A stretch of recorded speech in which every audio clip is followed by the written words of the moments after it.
我姓陳嘅，係陳生你好。咁呢件事咧就發生咧就喺大概1987年間嘅。咁當時咧就青衣島北部咧就係發展嘅。係。咁當時政府咧就要求所有有先人嘅咧就都要搬走噶啦。嗰度係墳場嚟㗎？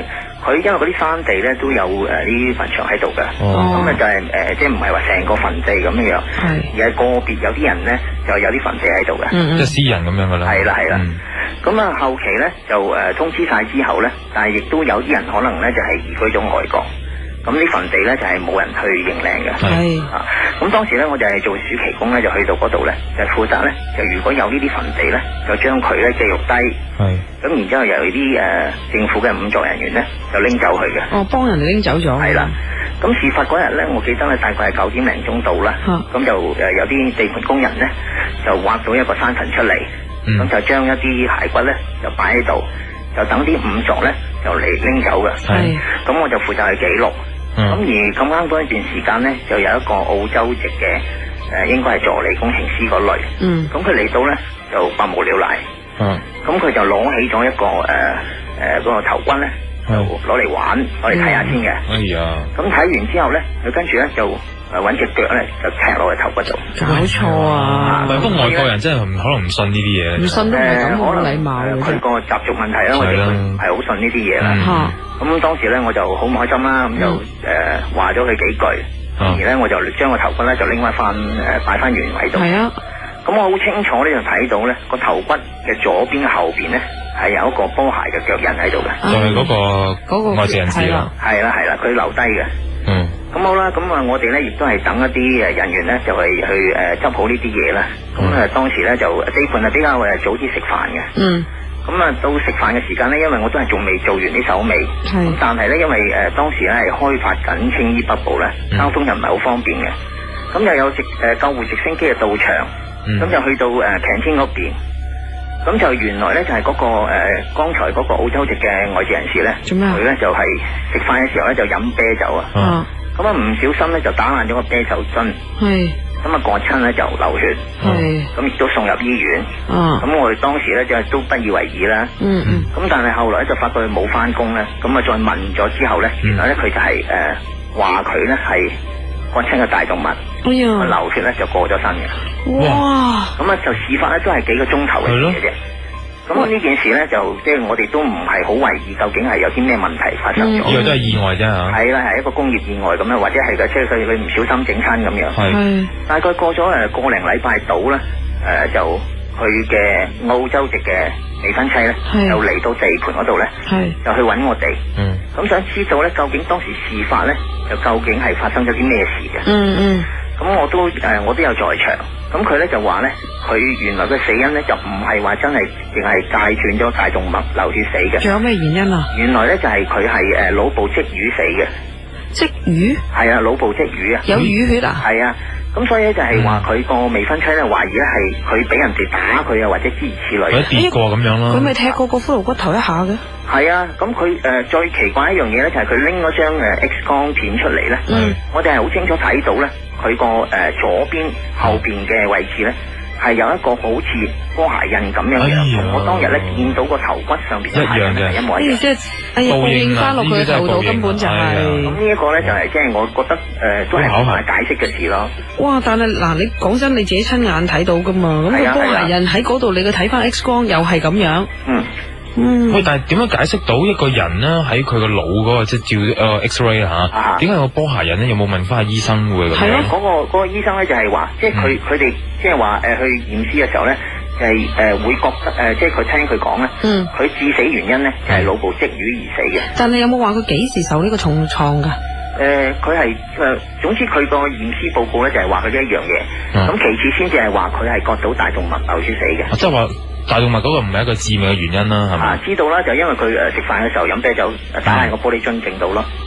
喂，咁但係如果一個人佢自己腦部有淤血，佢可能都會已經 feel 到頭痛或者唔舒服噶啦，已經。係即係有冇話驗屍嗰陣時係驗到幾時開始有呢個淤血㗎？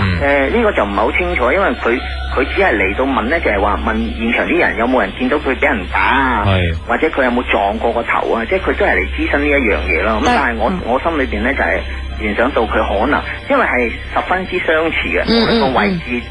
同埋嗰個形狀都係好似個頭骨上面嗰個鞋印一樣嘅。但係個醫生冇話講翻，即係俾佢太太聽，話個頭骨嗰個形狀係啲咩嚟嘅咩？佢哋淨係據我所知咧，就係佢話佢係最主要佢係腦部積瘀而死嘅。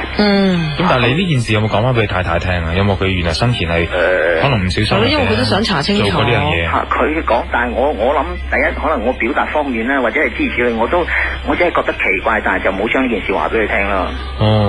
即係只係得你知啫，而家。當時在場都好多人睇到嘅，咁就係話有件咁嘅事咯，咁就係或者我相信啲50都知道嘅。哇！咁我相信有好多人都會認為係因為個靈體即係租翻鋪啦俾你呢個都係解釋唔到啦。咁另外咧，我亦都想講一個咧，就係即係比較快少少啦。講咧就係有件事嘅。咁咧就係大概5年前到啦。咁我喺酒吧度咧就識到一個人。咁當時咧我哋都係見面朋友啦，咁都係飲酒。咁識咗佢幾日之後咧，就都係傾一啲好普通嘅嘢。咁亦都唔知道佢只係知道姓名啦，就唔知道做咩職業啊諸如此類。男人嚟嘅。係男人嚟嘅。咁但係咧就喺嗰日咧就有一個人咧，佢行到埋嚟身邊咧，就對住我新識嗰個朋友講咧，點解你同埋咁多人嚟啊咁樣樣？咁我哋都好奇怪啦，因為我哋都係得幾個人喺度。咁佢話你大概係帶咗20-30人嚟咁樣樣。咁我哋都覺得好奇怪啦。咁佢咧就坐低啦，咁即係又介紹咗自己。咁我哋覺得佢都冇乜惡意，咁就繼續同佢傾啦。咁佢咧就話你近來咧有冇即係受傷啊？即係譬如剃鬚又唔會剃損啊咁樣。邊個問邊個？即係第三個坐落嚟新相識嗰個人，另外新相識個人。即係啱見到帶幾十人嗰人。咁咧就佢話係，我呢排都好少有受傷嘅情況啊。咁咧就佢後來咧就再講到咧做一個實驗咧，佢就攞起一啲火柴咧，點着咗之後咧就篤落去隻手度。咁但係咧都係燒唔到佢嘅。點解啊？可能角度問題啦，或者係燒得唔係夠耐啦。咁所以佢一插落佢隻手嘅時候咧，嗰支火柴係熄咗嘅。我哋係好清楚睇到。即係總之永遠唔受傷㗎。咁咧再繼而一樣嘢咧，就係話講到咧，佢話佢呢排嘅精神都唔係好好啊。即係好似成日都唔夠瞓啊咁樣樣。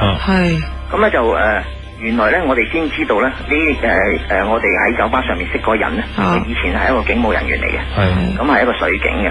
咁當時咧就係話有逃亡潮啦。咁佢喺水上邊咧就會撈到有好多嗰啲浮屍啦。咁拎去呢個火化嘅時候咧，如果冇人認領咧就拎去火化。咁佢咧就去負責幫佢哋撳掣嘅。咁嗰陣時仲有啲咁嘅規矩嘅，即係聽佢講後期講翻俾我哋聽啦。咁佢咧就去做呢啲咁嘅嘢啦。咁另外嗰人咧解釋俾佢聽咧，佢可能就係做咗呢啲咁嘅功德嘢。咁所以嗰啲咧就有啲護佢靈異嘅嘢咧就跟住佢。咁咧就但係咧佢都講俾佢聽咧，就話呢啲咧佢跟住你咧，你都應該做翻啲法事咧去超度翻佢。咁我都唔知係好事定唔好事咧，即係但係咧佢所做嘅實驗咧就係覺得佢真係唔會容易受到傷害咯。因為嗰啲保護佢啊，係咪？可以咁講。但係保護得咁緊要咩吓？係啊，即係聽佢講，佢都會發覺到係有咁嘅事發生啦。但係亦都有影響佢，嗱話佢好似長期唔夠瞓咁樣。係啊。